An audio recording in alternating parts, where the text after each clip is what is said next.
Le niveau de l'eau a déjà atteint les berges et on annonce d'ici minuit une montée des eaux de 20 cm. Une digue de fortune est en train d'être construite.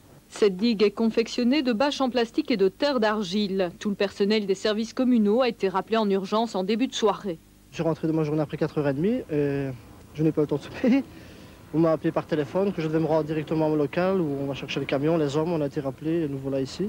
Le personnel communal entame une véritable course contre la montre. La commune de Huy a également fait appel à des firmes privées. La fois passée, quand nous avons réalisé cela, nous avons réussi à maintenir le fleuve dans son cours.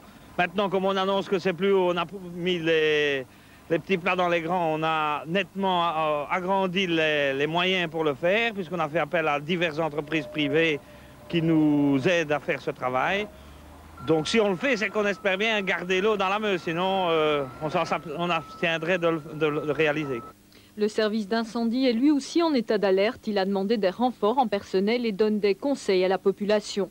Cette montée des eaux a été soudaine dans l'ensemble de la région de Huy. Elle a même surpris les services de prévision.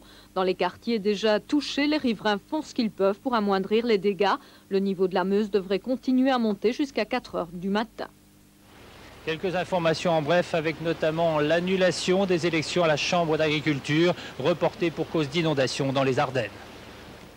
Si les Ardennais sont privés d'élections pour cause d'inondation, on vote aujourd'hui dans la région pour élire les représentants aux chambres d'agriculture. Cette élection par liste syndicale qui a lieu tous les 6 ans constituera un test du monde agricole à l'égard des candidats à l'élection présidentielle. Plus 2,9% en données brutes, on enregistre une hausse des demandes d'emploi sur l'ensemble de la région par rapport au mois précédent. En revanche, le chômage recule très légèrement par rapport à l'année précédente.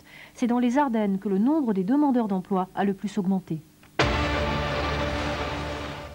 Encore une mauvaise nouvelle pour les salariés du textile au bois. Hier, le tribunal de commerce de Troyes a prononcé la liquidation judiciaire de la société Ariane Confection. L'espoir, c'est que l'entreprise qui emploie 43 salariés soit reprise par 20 d'entre eux.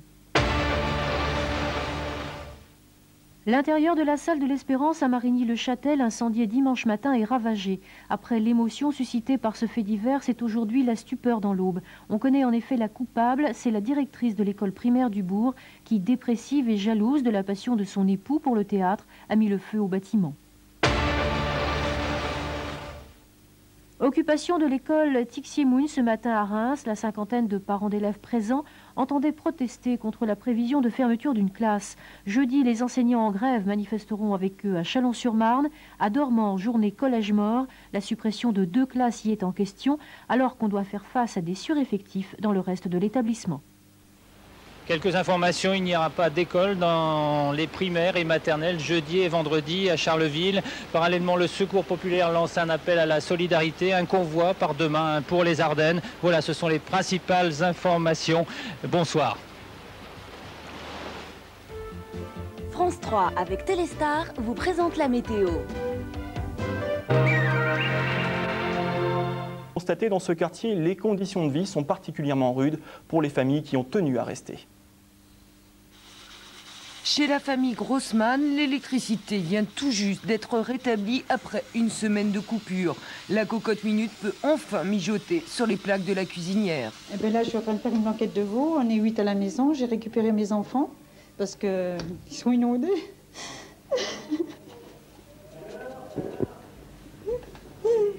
C'est pas facile. Malgré les nerfs qui craquent, malgré le froid, ils n'ont plus de chauffage depuis une semaine. Les Grossman ont tenu à rester chez eux. Ils sont propriétaires de 2 commerces, une boucherie et une épicerie. Ce sont eux qui ravitaillent en nourriture et en eau minérale la dizaine de familles qui a choisi de rester dans le quartier.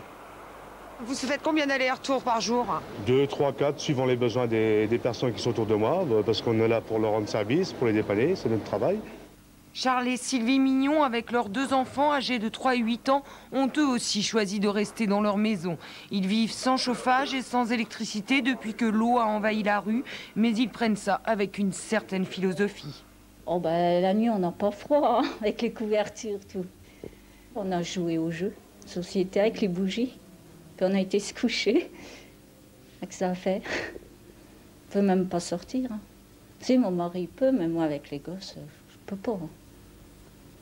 On en a marre, hein. Mais bon, que ça soit fini. La famille Mignon se prépare à passer une nouvelle soirée dans le froid et dans l'obscurité. EDF ne pourra installer des groupes électrogènes de secours que lorsque la Meuse sera redescendue en dessous de 6 mètres. Le calvaire des Ardennais est loin d'être fini. Et ce soir à Charleville, les gens se ruent dans les hypermarchés pour s'approvisionner en eau minérale. Mais attention, surtout pas de panique. L'eau est tout à fait potable à Charleville, il n'y a aucun risque. Vous pouvez la consommer au robinet.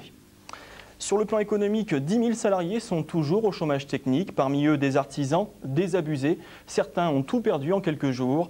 Et l'aide exceptionnelle de 500 000 francs accordée par le gouvernement à la Chambre des métiers des Ardennes semble bien dérisoire au regard des dégâts. Pascal Lebrun est artisan. Sa menuiserie est de l'autre côté du pont. Pour la rejoindre, c'est une véritable expédition. Après la barque et le courant, découverte de son atelier ravagé par la Meuse. Difficile pour l'instant d'évaluer les pertes. Impression à propos des 500 000 francs débloqués par le gouvernement.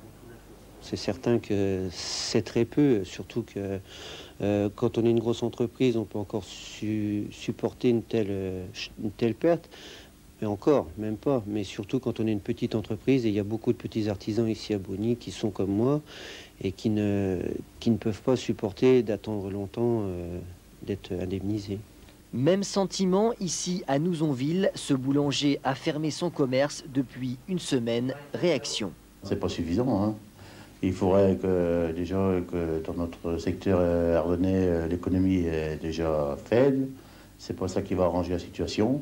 Et il faudrait essayer de diminuer les charges sociales, taxes professionnelles, si on veut, nous, les commerçants, arriver à s'en sortir par la suite. Une urgence reste d'actualité pour tous ces artisans, la rapidité avec laquelle ils seront indemnisés. Et ce soir, le Parti communiste des Ardennes réagit violemment aux 500 000 francs débloqués par Édouard Balladur, estimant que cette disposition est irréelle, provocatrice et révoltante. La phase de décrue est amorcée à présent, aussi pour éviter tout pillage dans les quartiers désertés par leurs habitants. La police a mis en place un dispositif de surveillance. Voici l'exemple de Charleville. Une semaine d'inondations et des quartiers désertés, proie facile pour les cambriolages, des endroits quittés précipitamment par les habitants et les commerçants. Alors là, c'est une mission de sécurisation et également de vérification que tous les commerces soient bien fermés, qu'il n'y ait pas eu d'effraction, parce que bien sûr, il peut y avoir toujours d'éventuels pilleurs. Les commerçants sont partis, tous ne résident pas sur le lieu de travail, donc malgré l'eau, on est obligé de vérifier quand même que tout est en ordre. Ces hommes font partie des 200 policiers présents régulièrement sur le terrain. Sur Charleville, peu de vols ont été signalés. En revanche, sur Sedan, quelques méfaits ont eu lieu ces derniers jours en pleine période d'inondation. Aux marchands de photos, il y en a qui ont profité pour essayer de cambrioler. Hein. Il y en a qui ont tenté. Oui, il y en a qui ont tenté de cambrioler. Hein. Alors, il n'y a pas de psychose du vol dans le quartier, mais disons que dans d'autres endroits, c'est vrai qu'il y a eu des vols suite à des fermetures par intempéries ou par inondation, c'est vrai.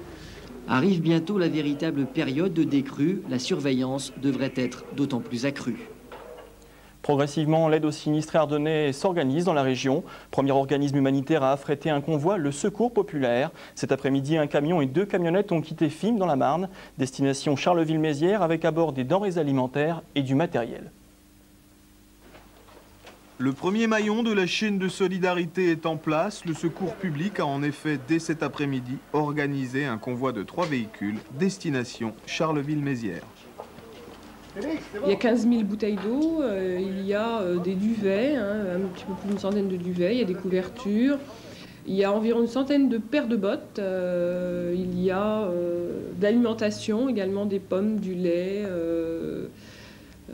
voilà, je crois que c'est à peu près tout. Si l'ensemble de la cargaison provient des stocks du Secours public, hormis les bottes achetées à prix coûtant, le camion a été prêté par un transporteur routier marnais. Un producteur d'eau de source a quant à lui offert de le remplir. La décision a été prise immédiatement d'offrir spontanément un camion de 15 000 bouteilles aux sinistrés des Ardennes. Ça a été livré donc au Secours populaire de Charleville. C'est dans le quartier qu'on appelle la Ronde Couture. C'est Charleville Sud en fait. Donc le Secours populaire centralise dans cet endroit puisqu'on a la chance que les locaux ne soient pas sous l'eau. Une partie du chargement sera également distribuée sur d'autres communes sinistrées comme Sedan, Givet ou Bonny-sur-Meuse. Demain, 4 autres camions en provenance des Alpes-Maritimes, de Paris, Verrières et Limoges viendront compléter cette aide.